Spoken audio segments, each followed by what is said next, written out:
বুঝাতে পারি না। সত্যের মাপকাঠি তাহলে কেন মানতে যাব? যদি মানতে না যান ভেজাল হবে, বিশ্বাস হয় না। অনেক পর্যন্ত ধরে দাঁড়িয়ে আমি একটা বই লিখছি। কি লিখছি? সে বইয়ের মধ্যে হযরত মুআবিয়া রাদিয়াল্লাহু তাআলা, ওসমান গনি রাদিয়াল্লাহু তাআলা সম্পর্কে অনেক কিছু লিখলাম। একজন খ্রিস্টান পণ্ডিত বা ইয়াহুদি পণ্ডিত বা নাস্তিক পণ্ডিত আমাকে বলল, এই বইটা কি লিখছে? আমি বললাম আমি লিখছি। বলে যা লিখছেন সব ঠিক। বলে কেন ঠিক হবে না? ঠিক দেখে তো লিখছি। ওই পণ্ডিত আমাকে প্রশ্ন করছে, আপনি যে মুআবিয়া রাদিয়াল্লাহু তাআলা সম্পর্কে কথা বলছেন, এই কথাও কি ঠিক? আমি অবশ্যই বলবো ঠিক। এখন সে আমার কাছে প্রশ্ন করছে যে মুআবিয়া রাদিয়াল্লাহু কাতিব ওহী ছিলেন কি ছিলেন না? কথা বলেন না কেন? হ্যাঁ অবশ্যই ছিলেন। এখন সেই ব্যক্তি প্রশ্ন করবে মুআবিয়া রাদিয়াল্লাহু কাতিব ওহী, অথচ আপনি তাকে গালি গালাজ করছেন, খারাপ বলছেন। এই খারাপ ব্যক্তি যখন ওহী লিখছে তার মধ্যে কিছু ঢুকাইয়া দেয় না নিজের থেকে, এর প্রমাণ কি আছে বলেন? কি কথা বলেন? হ্যাঁ, সে যে নিজের থেকে কিছু ঢুকায় নাই, এর কি প্রমাণ আছে বলেন? আপনি আমাকে বললো কি প্রমাণ বলেন? কি অবস্থা বলেন? এইবারের মধ্যে তিন জায়গায় খুব সতর্ক থাকবেন। আল্লাহর ব্যাপারে, নবীর ব্যাপারে, আর কার ব্যাপারে? এখানে হাত দিবেন। আমার ব্যাপারে যা ইচ্ছা করেন, কোনো সমস্যা নেই। অন্য যার ইচ্ছা যা করেন, কিন্তু খবরদার এই তিন জায়গায়।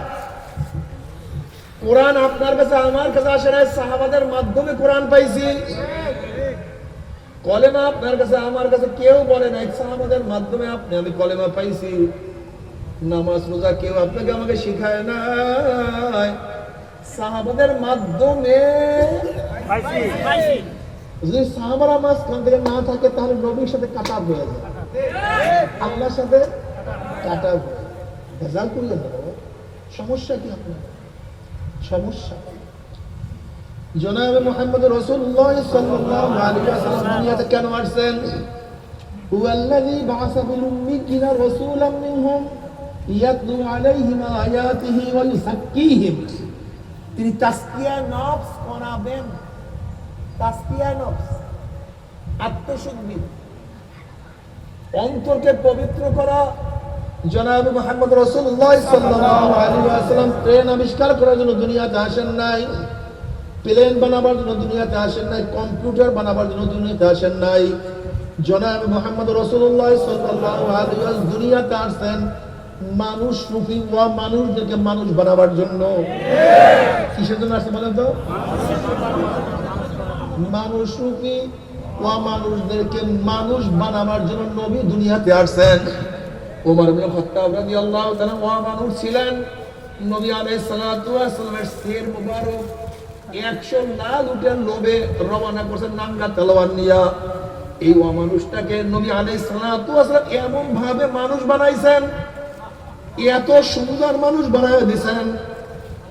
বুখারীর মধ্যে রওয়ায়াত আছে, নবী আলাইহিস সালাতু ওয়াস সালাম ফরমান, ওমর বোঝেও ঠিক বলেও ঠিক। ওমর বলেও ঠিক। যে ওমরকে দেখলে শয়তান রাস্তা ছেড়ে পালায়া যাইত। যে ওমরের অনুকূলে কোরআনের মধ্যে বহুত আয়াত নাযিল হয়ে গেছে। যে আমার নবীর সির মুবারক আনার জন্য রওনা করছে।